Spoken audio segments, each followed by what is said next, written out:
Everyone's tough until the man comes around.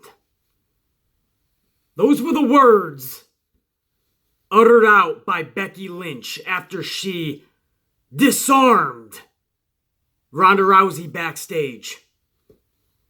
After Ronda Rousey was screaming out in agony from the disarm her, and Becky Lynch had Ronda Rousey in her clutches, and she lets her go. She stands up, and before walking off, she looks down at Ronda and says, "Everyone's tough until the man comes around." It's those details that the Amplified Man picks up on.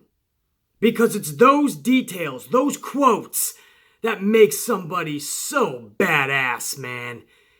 Obviously, we look at somebody as badass by their overall demeanor, their actions, the big moments. But it's those little moments, those little quotes, those little mannerisms here and there that for me build a badass character. That's like when Stone Cold Steve Austin at King of the Ring after he beat Jake Roberts, and he came out with the whole Austin 316 says, "I just whooped your ass." Well, everybody else was looking at Stone Cold winning this huge tournament, this bogus scripted tournament. Not me. I was looking at those words, and sure enough, as the days went on and the weeks went on, that phrase ended up exploding and taking over the wrestling world. Because Stone Cold said so. Austin 316 says, "I just whooped your ass." Everyone's tough until the man comes around. I love that. And then, as all the females were out in the ring for Raw, Becky Lynch's music plays. She's not really gonna come out, right? And if she does, there's gotta be a plan. The Smackdown women are not far behind. So here comes Becky Lynch. The Smackdown women end up invading. They all get in the ring, and they're beating the shit out of Monday Night Raw. And somewhere in this scuffle, Nia Jax, I went back, the Amplified went back for you guys, and I researched exactly when Becky Lynch got busted open. And this was when she was in the corner with Nia Jax. Nia Jax throws an elbow into the face of Becky Lynch. Becky Lynch drops, the camera cuts away. When we see Becky Lynch again, she's busted open. So it's gotta be from that Nia Jax elbow in the corner. So here's Becky Lynch now. She gives the quote backstage, "Everyone's tough until the man comes around," to Ronda Rousey. And now we have the next Stone Cold moment, I call it. Where Stone Cold at WrestleMania 13 was passing out from Bret Hart's sharpshooter, but he refused to tap out. So blood is streaming down Stone Cold's face and he passes out. And that became Stone Cold's iconic moment. The moment we knew this guy was legit. This guy was for real. And last night, after Ronda Rousey gets beaten, first the steel chair to the midsection by Becky Lynch, and then another couple of shots after the crowd is chanting one more time. And Becky Lynch literally dismantles Ronda Rousey. The SmackDown women dismantle the Raw women. And they go up the crowd. Into the fucking... ascending up the crowd. Almost into the rafters, right? There they go. And Becky Lynch stops. And she looks back as Ronda Rousey is clutching on to her midsection. And there's Becky Lynch, arms wide open, blood coming down her face, talking shit. That was her iconic moment. The moment that we all knew. She's the real deal. She is legit. BC, we've known that for a while now. No. The mainstream fans, the casual fans, the diehards, the just Becky Lynch fans. We all weren't on the same page. We all felt a certain way about Becky Lynch. Me, for existence. I always liked Becky Lynch. She was never that special to me. She started becoming such when I saw this character, and I saw all that she was putting into it, and I saw how badass she really can be. But last night, that took it to a whole new level. That became iconic. That was phenomenal. And that image will always be entrenched in me. When she's got her arms out wide, blood on her face, and talking shit to legit one of the baddest women on the planet, and that is Ronda Rousey. Whether you like Rousey or not, she just is. Ronda Rousey can take the average female out in 0.1 seconds. That's a badass female in the world. It just is. And Becky Lynch looking badass, talking shit as she's busted open. And Raw goes off the air with the Smackdown ladies. Becky Lynch, front and center. Bloodied, but still talking shit like a badass. She talked the shit, she talked the talk, and she walked the walk. She talked all that shit, and she walked it. She backed it up by beating the fuck out of Rousey, and collectively the SmackDown females beat the shit out of the Raw females. Was it an invasion? Was it an attack? Kinda shady? Unannounced? You're damn right it was. But sometimes that's what you gotta do. All is fair in love and war. This was war. SmackDown versus Raw. And what Becky Lynch did last night, man, I cannot tell you how fucking awesome that was. I can't describe it in words, and I know that's my job here on YouTube anyway. Not my job, but what I am supposed to do for you guys on these reviews is call it down the middle and use my words the best I can, whether it's positive or negative. Describe exactly what happened in the most epic of ways. But I don't even know if I can put this into words. If you didn't see it, you just have to see it. And that's why, for everyone who says, and I get this a lot, I get this, BC, I don't even watch Raw anymore. I don't even watch SmackDown anymore. I don't even really watch wrestling anymore. But I like you, BC. I watch you, BC. Well, thank you. And that's awesome. But I would always watch Raw and SmackDown. It's a couple hours out of your fucking night, I understand, a couple of times a week. But it's this type of shit. If you were once a professional wrestling fan and it's just in your blood, don't give up on it. It still has that magic. It just doesn't come out as often, and we're all waiting for that change. Absolutely. I'm with you. I'm heading that ship. I'm literally the captain of this train as we wait for change. But it's these moments that give me the fucking goosebumps that remind me why I love pro wrestling, why I love this shit. That's all I ever asked from pro wrestling. When I ask for entertainment, it's these type of moments. I understand you can't have these type of moments all the time because they won't be as special. But we can have these more often than we do, and you know it. All I've ever wanted or asked for from this business, from this product, from this company, entertain me. Give me those goosebumps moments. Whether you're 20 years old, whether you're 10 years old, 20 years old, 30, 40, 50, 60 years old, you should be able to get goosebumps from this product.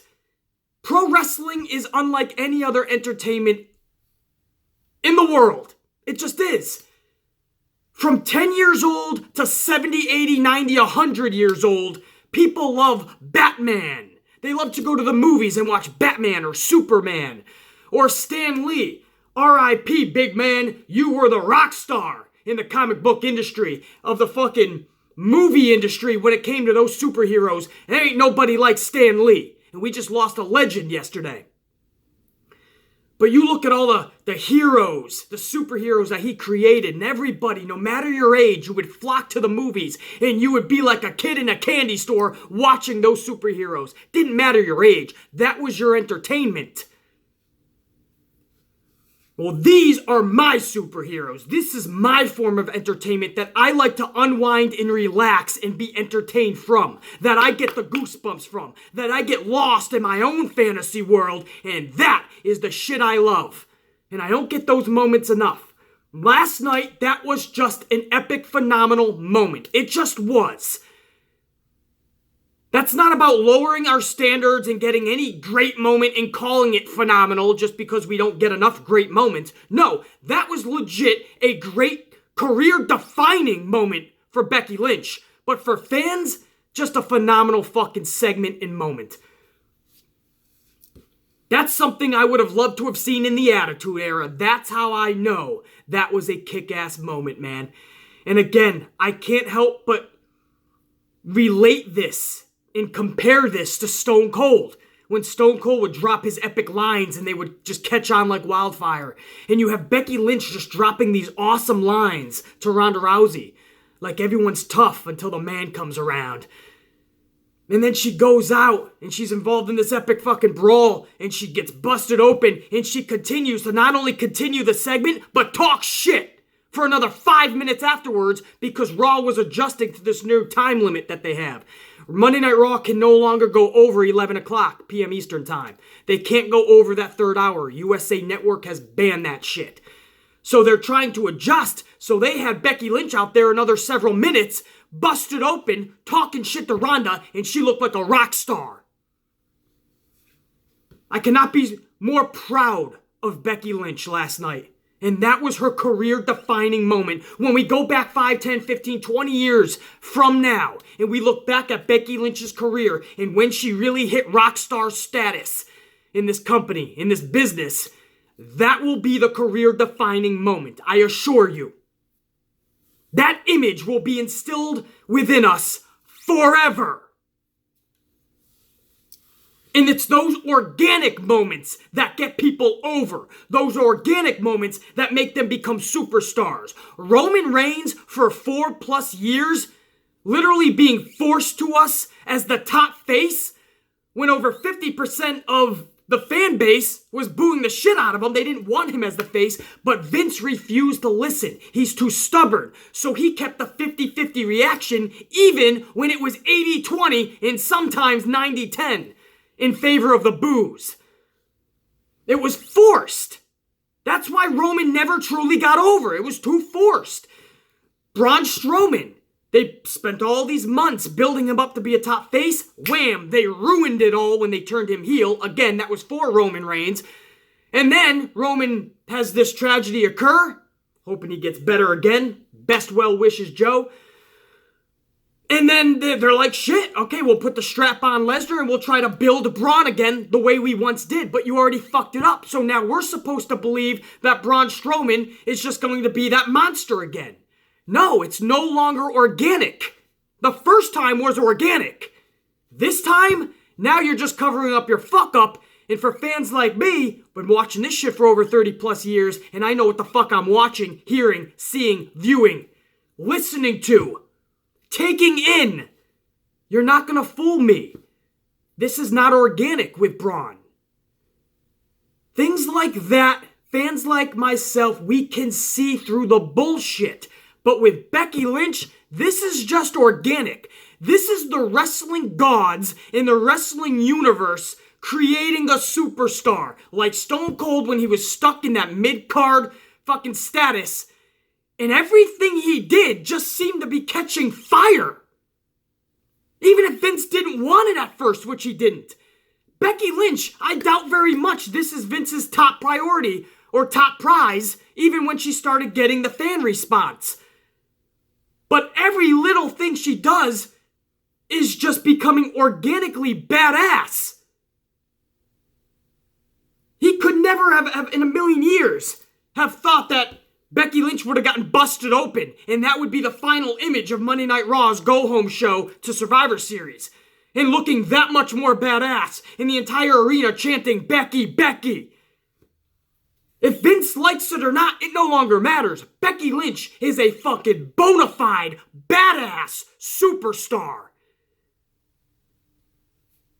And one of the main focal points and talking points in the pro wrestling world right now, and rightfully so. It is very fucking organic how this is happening. And that's why we're all latching on to this Becky Lynch fucking storm. This wildfire that is Becky Lynch is just tearing its way through the wrestling world, and we're all along for the ride because it's organic and badass as fuck. It is great. It is one of the best wrestling stories to happen and occur in the last decade.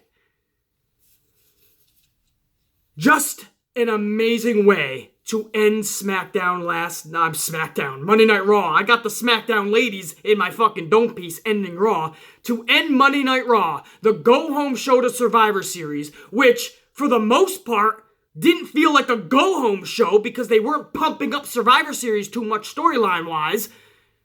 But man, did they make up for it in that ending. I'm going to move on because there's a lot more to talk about, but that Becky Lynch fucking career-defining moment, we'll be talking about that for weeks, months to come. And again, years to come when you're talking about Becky Lynch's career. Now, when you talk about the flip side, right? And that's for everybody who says, I'm too critical. I'm too negative when it comes to covering WWE. No, I just ask for those type of moments. Entertain me to the point where I'm at the edge of my seat going, wow, that was badass. That's fucking cool. I gotta see that again.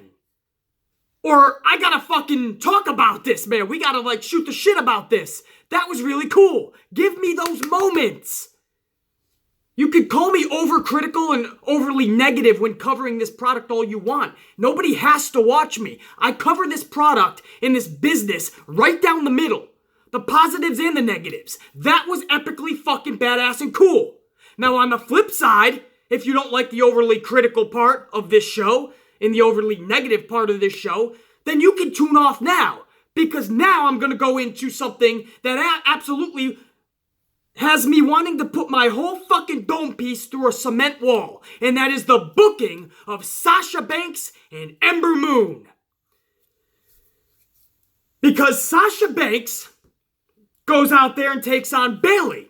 Now, according to Alexa Bliss, this is to determine the final spot on her women's team. That's right, her women's team. For some reason, Alexa Bliss is bossing this shit, even though she can't even fucking compete. There's a shocker and a surprise. I'm just at this point so thrilled that Ruby Riott and the Riott Squad were in a promo earlier, which, by the way, they were doing a BCS promo where they were fake apologizing, but when it's all said and done, they apologized for just not being even more ruthless, for snapping Natty's glasses in half. Natty's father's glasses, supposedly, the Anvil Neidhards last week. So the Riott Squad, I thought it was a damn good promo. Ruby Riott is a star on the rise. But I was just happy to see them away from Sasha and Bayley. And Sasha and Bayley just get to have a match together. That's cool. And there's something on the line. The whole time I'm thinking, Sasha better win this motherfucker. Alright, Bayley is gaining on me. I'm starting to like her a little more here. She's starting to show me more on the main roster. But there's no way she could defeat Sasha. So how do they go about this? And they end up having Alexa Bliss, Tamina Snuka, that's right, we'll get to more to her in a little bit, and Nia Jax. They enter the ring and they start stomping a mud hole in Sasha and Bayley. Both of them. So this match is basically thrown out, like a fucking double DQ or some shit. Sasha doesn't advance, Bayley doesn't advance. And then they introduce the fifth member as Ruby Riott. And this is how the Riott Squad end up coming down. And this is how all the women are in the ring before the Smackdown women end up invading. So basically your main event was Bayley and Sasha. I'll take that. And everyone's wondering my thoughts. Oh, BC's going to explode on this. First and foremost, I am going to explode, but for a different reason. I understand that WWE backed themselves into a corner. They're basically in a pickle. You look at that SmackDown women's team, and it's unbeatable! Asuka, Naomi, and Charlotte Flair. The fuck are you gonna do with those three alone? Carmella is a face they're really trying to make. Dance break! I'm loving the new Carmella. So they don't want to make her totally look like a fucking chump. So they add her on as well. So you got four faces over there on SmackDown. I don't even know who the fifth is. Who is it? Fucking Sonya Deville, I think, is the fifth. So one heel, four faces. Over on the Raw side, they have to counter that with four heels. And that's what they did. Tamina, Nia, Ruby Riott, and fucking Mickie James. And the one face is Natty. So I understand why they did it, but the point is we shouldn't have been in this position in the first place. They backed themselves into a corner, they got themselves into a pickle to the point where you can't put Sasha or Bayley in that son of a bitch. And if they did, Sasha and Bayley would look like clowns at Survivor Series. Because they're not going to do anything to that Smackdown roster. It is too fucking stacked, that team. Those three alone, like I said, Asuka, Charlotte, and Naomi. You're not beating that shit. So yeah, I'm pissed off that Sasha and Bayley aren't even a part of Survivor Series. Think about that shit. But Tamina is. But for Sasha, I just want 2018 done for her. This has been just a miserable fucking year for her. A fall from grace of epic proportions when you look at her 2015, 2016, and 2017 in this company, and then you look at 2018. And nobody knows what the fuck happened backstage, but it must have been drastic.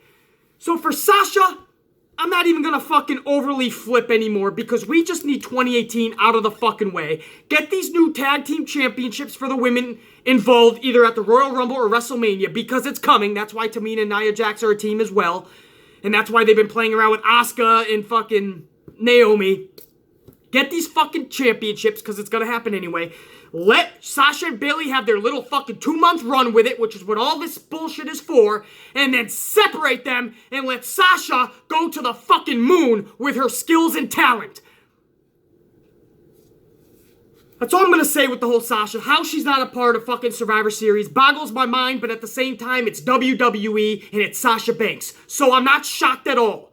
What I am extra, absolutely to the fucking moon and back, frustrated to no end with, is Ember Moon once again losing last night to Tamina Snuka.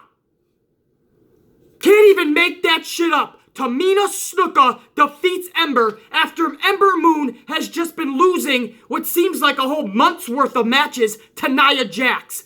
How many more people do you need Ember to put over? Ember Moon has to dumb down her skills, dumb down her talents for Nia, and dumb them down even more to a level she's never dumbed them down to for Tamina. And you still won't throw her a bone. You will not let Ember Moon get a fucking meaningful victory. Since she has debuted in April of earlier this year, Ember Moon has not been in one meaningful match, not one meaningful storyline, not one meaningful feud. She just puts over the world. I have never seen someone with that much talent. Not even Sasha, because at least Sasha had some fucking epic years already. NXT and the main roster. But somebody with that level of talent literally get buried from the beginning. I've never seen that in 30 plus years of watching this shit. And Ember Moon can't even get on a 10-person match like the Survivor Series 5-on-5 for the women. 10 women are involved in that match, and they can't even let Ember Moon have a fucking spot on it. They look at Ember Moon like a joke and a clown, a sideshow, and that is fucking bullshit. Tragic and criminal. That is a crime. If wrestling was a judicial system and there was a court, this would be one of the most heinous crimes in WWE. The way they book not just Sasha, but Ember fucking Moon. And Tamina Snuka has a roster spot on Survivor Series collecting that paycheck. Tamina Snuka, a walking fucking toolbox with zero skill.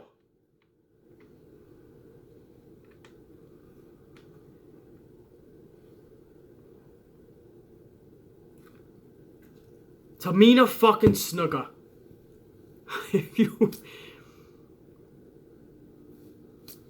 If you're a waiter or a waitress and your job is just to take the orders from your customers and your patrons and then deliver them their food, but you keep fucking up the orders, you just can't memorize it, you're not writing it down right, so you're fucking up the orders from the beginning, and then you're constantly dropping drinks and shit and plates while you're trying to deliver the food. If you do this consistently, you're not going to have a fucking job.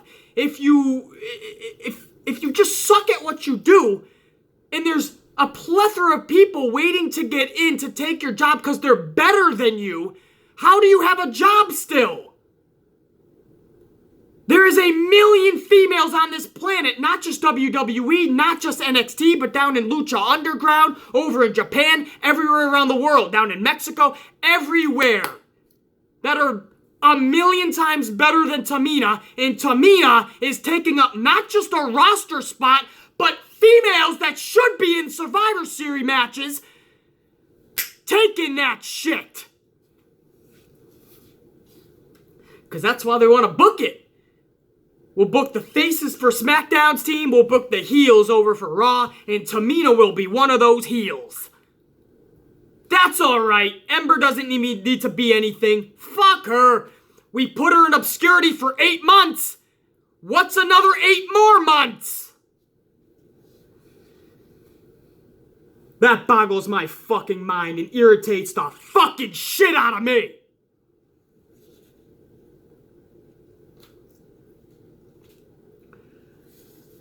We'll move on, man. Can I go on to, where do you guys want to go?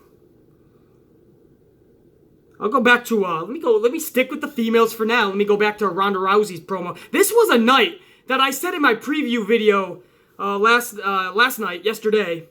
I told you guys I don't want to just see a bunch of promos. Get creative. They gave us a bunch of promos, but they got creative with the promos. I saw some really cool promos last night, guys. Again, Ruby Riot's was okay, but Ronda Rousey's backstage was just killer, man. Dynamite. She started attacking the millennials. The skinny jean wearing fucking millennials. She went at these motherfuckers. Basically, I mean, I don't think Ronda Rousey is that much older than Becky, right? I think they're around the same age, but she was hitting the millennials, man, and it was a cool promo, and you could tell that had Paul Heyman written all over it, so I really like that. On top of Ronda Rousey's promo backstage, this again was before Becky Lynch totally attacked her, beat the shit out of her backstage in the Disarm Her. That's when Rousey cut her fucking promo. But Paul Heyman, who again is working with Ronda Rousey on her promos, Paul Heyman had another damn good promo last night with Brock Lesnar by his side. The target here is AJ Styles for Survivor Series. But for some reason, Jinder Mahal came out.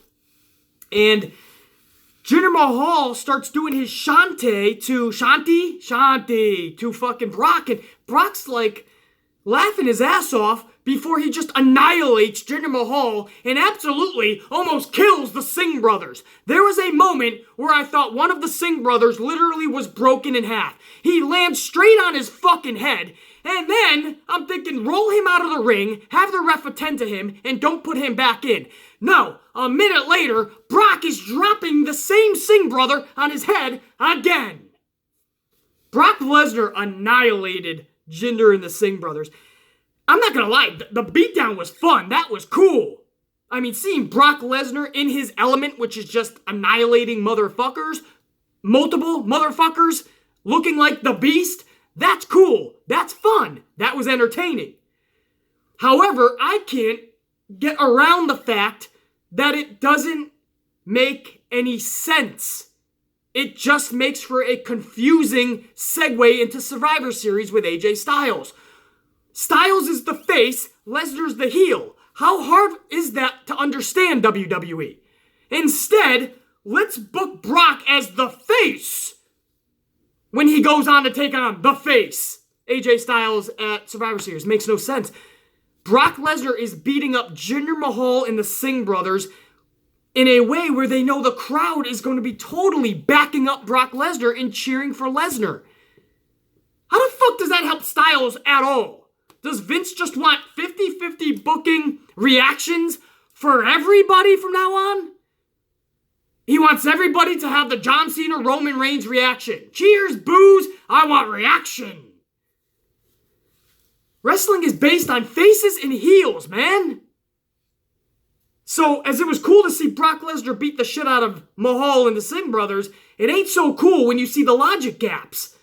The shit that's so confusing, it just makes zero sense.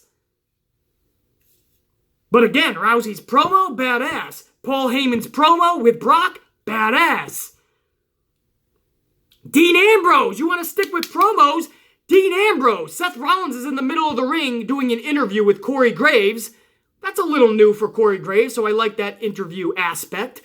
And then you cut to the parking lot.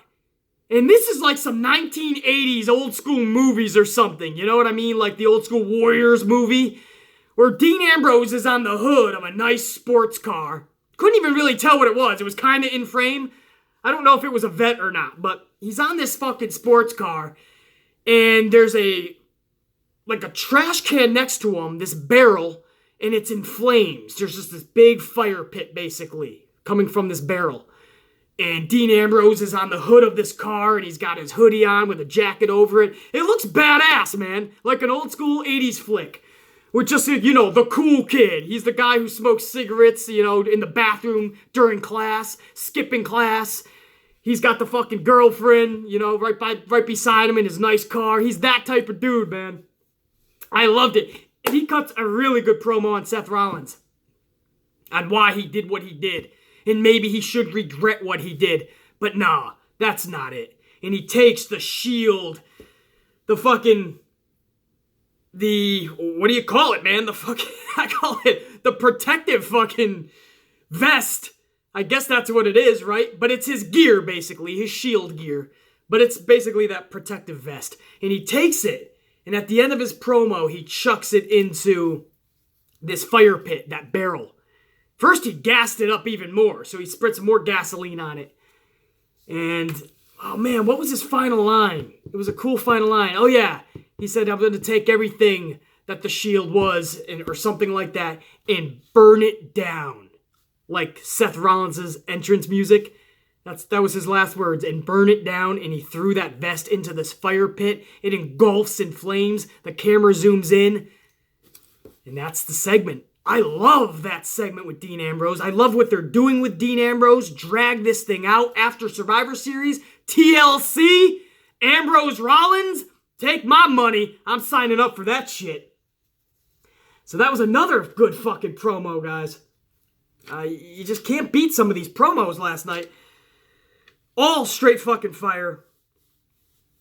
McIntyre. Let's stick promos. Drew McIntyre last night.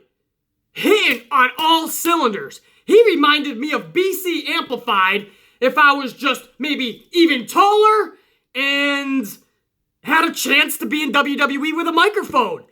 He's like, look into my eyes. Look at me when I'm talking. And he starts talking about how this is his now. And everybody else is a disgrace. The show is a disgrace. And he's going to be the savior. I loved Drew McIntyre's promo last night. Out comes Finn Balor. I'm like, what's Smiley doing here? What the fuck is pop collar Finn Balor needed for in this segment? Let Drew keep going. But Balor was actually good. I liked the rift between Balor and McIntyre last night. It was a cool little back and forth. I could have listened another 5 minutes with the Scot and the Irishman going at it. But that set up Dolph Ziggler versus Finn Balor. Because Drew said, you want a match with me, right? You want a match? Let's do it. But it ain't going to be with me. It's going to be against the real best in the world. A little jab to Shane McMahon. Dolph Ziggler. So Balor ends up beating Ziggler, which I knew he would last week when he lost against, who was it? Lashley. And I told you guys 50-50 booking for Finn. So WWE will make him win next week. And they did. He beats Dolph Ziggler. And afterwards, Stephanie McMahon says, Finn, that was a great performance. You are now on Team Raw. So Finn Balor is that fourth or fifth member of Team Raw now. So now you have the fucking Dolph, Drew, Braun, Finn, and Bobby Lashley as well. I'll get to that in a minute. But Finn Balor is on, and Stephanie McMahon said the only thing is I want no confrontation, no contact between the two of you. So between Lashley, fuck am I talking about? McIntyre and Balor until after Survivor Series. So they're building up a lot of cool feuds for TLC at least. I'm kind of digging Balor and Drew McIntyre if done correctly, and so far it is. And I'm digging Rollins and Ambrose, obviously. They're also obviously teasing Strowman and Corbin, even Strowman and Lesnar, but I don't think Lesnar would show up for TLC, would he? That's a little league for him. So they're building up a lot for post-Survivor Series. I think they're really resting on their laurels, and they're hoping that champion versus champion for the whole card for Survivor Series really intrigues people.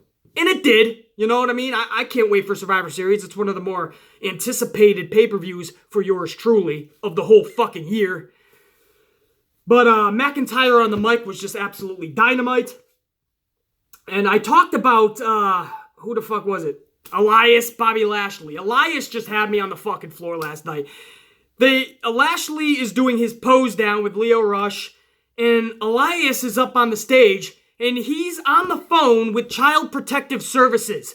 And basically he's saying he's got a child he thinks needs help who's been fucking taken. And he's on the phone with Child Protective Services, and he's like, how old? I'm not sure. Leo, son, how old are you? I don't know. I would say maybe, it can't be more than 10 years old, I'd say. And then he's like, Bobby Lashley, yeah, he's bending over right now. This is an extreme situation. You really need to get here. I loved Elias last night, man. He was on fire. This set up Elias versus Bobby Lashley. Thanks to Lio Rush, who Elias was kind of picking on earlier before the match. Lio Rush kind of interferes a little bit. Costs Elias the match. Lashley with a huge fucking victory. So huge that it puts him on the Survivor Series team. So, pretty big for Lashley. Elias, on the other hand, that's a devastating loss. But I think Elias gained a lot more momentum last night. I think we're willing to bypass this loss because that phone call to Child Protective Services at the beginning of that match, man, that is what we're really talking about the next day after. So that was fucking awesome with Elias. Let me just go over there. I just want to make sure I'm hitting all my fucking points here, guys. I think I went over that. That's fucking pretty good. That's pretty fucking good. I think I went over most of the shit. I mean, maybe some fillers here and there. A nonsensical tag team fucking battle royal, which nobody gave a fuck about, I'm pretty sure. For good reason. That occurred to find out who the tag team captains are going to be. Obviously, Bobby Roode and Chad Gable had to win that because what the fuck are they even doing in this thing? This is a combination of all the fucking most mediocre talents in one ring, and there's Bobby Roode. How did Bobby Roode's career hit rock bottom like this? And for the love of anything holy, please let Chad Gable have a singles run. He doesn't need a tag team partner strapped to him 24/7 his entire career. So Gable and Roode, this is devastating for both of them. But it's not all bad, guys. They get to be team captains of a pre-show nonsensical bullshit 20-person tag match. Woo! Fucking woo!